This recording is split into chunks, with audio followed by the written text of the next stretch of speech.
There's a lot of history in the course, but there's also a lot of... Aside from its beauty, music excites me because of its power of communication, because it's a fundamentally social event. The music course at Oxford is incredibly broad, and I think you can only really appreciate how huge it is once you're here. The kind of perception that goes with the Oxford course is, historically, has been it's a course for organ scholars, or it's a course for choristers, for choral scholars. You know, you come here and you play in a college chapel or sing in a chapel. Well, we certainly do have plenty of organ scholars and choral scholars doing a music degree, but we also have many, many other people. The first year course is quite structured, and there is room for choice, but a lot of the things are determined for you already. And I think that can put some people off and be like, oh, I wish I could study this. But I think most of those things, or if not all of those things, are there for a reason. But in the second and third year, things just open out, and you can choose to direct your interests in a much more diverse range of ways. Obviously there's a lot of history in the course, but there's also a lot of sort of the psychology behind it, and sort of sociology and making music, kind of the political side of it and the political significance of it, which has just been so fascinating to see how it really interacts with all these other theories and stuff from different subjects.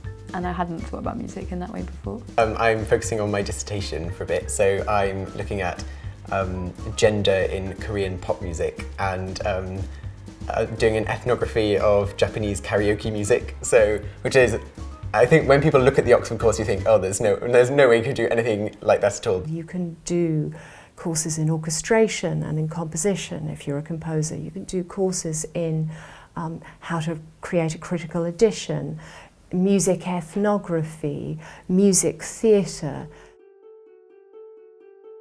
At Oxford you get to try your ideas out as a student with world experts. The music faculty has a really, really good library, but it's also supported by all the college libraries, so there are certain key texts which your college will usually have, but then if you need anything else you always have the music faculty and the Bodleian. We've got the Bate collection attached to the music faculty. It's a collection of really ancient old instruments, really historic ones. And they work very well with the students. If you're interested in that, then you can borrow sort of ancient instruments from them. Like, they've let me have a go on these sort of Baroque flutes that are really old, Baroque and Renaissance. Yeah, which is really cool. There are other wonderful things about Oxford as a musical city, and it's a profoundly musical city. So the performing opportunities for students at Oxford University are immense.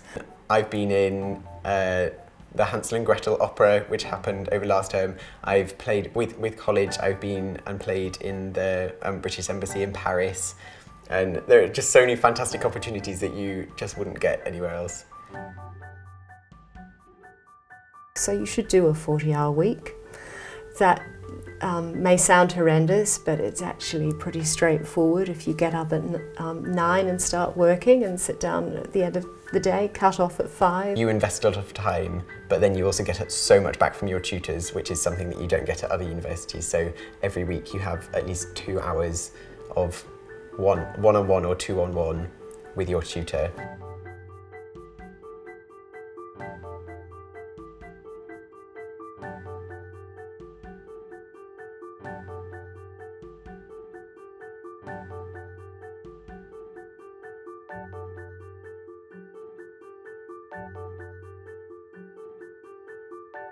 I really love the tutorial system.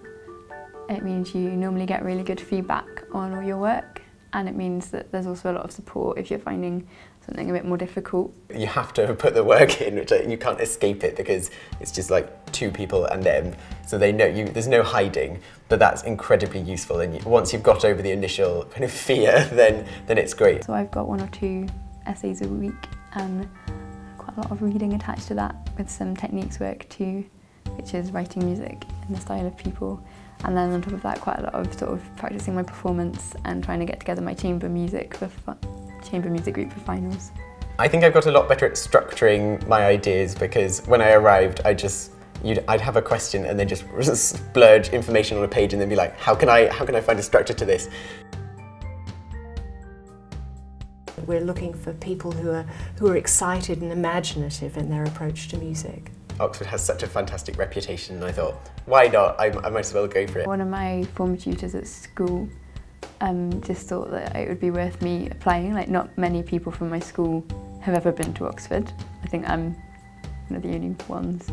So yeah, but she thought it would be worth me having a look around and really sort of encouraged me to go along to the open day. So I came along to the open day for a bit of a laugh with my mum. The interview seems like a very scary thing, but you should just go and see it as a fantastic opportunity to talk to someone who knows so much more than you do. I actually really enjoyed my interviews because I wasn't expecting to get it and I was really relaxed. And there was quite a lot of people who were auditioning for music in this college. So we just had a really lovely time and spent 3 days up here singing and playing music in the Bate collection and exploring Oxford together with interviews in between. When you come to your interviews at Oxford, you're treated with respect because we know how tough it is. And we just want to see you open up and be yourself.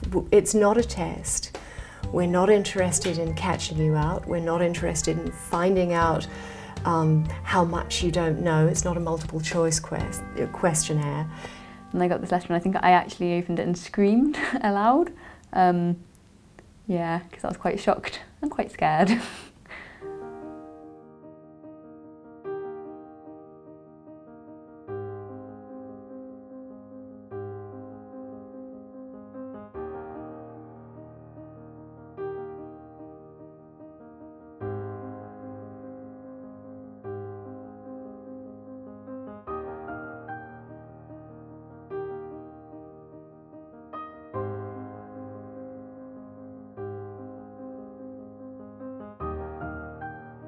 Many students, when they finish their degree, do indeed go to conservatoire. They go and fulfil their ambition to be a practicing musician, at least for a few years. Many others go into journalism, they go into arts management, but we also have students, I certainly have students who've said, no, I want to do a law transfer course, or I want to transfer to medicine.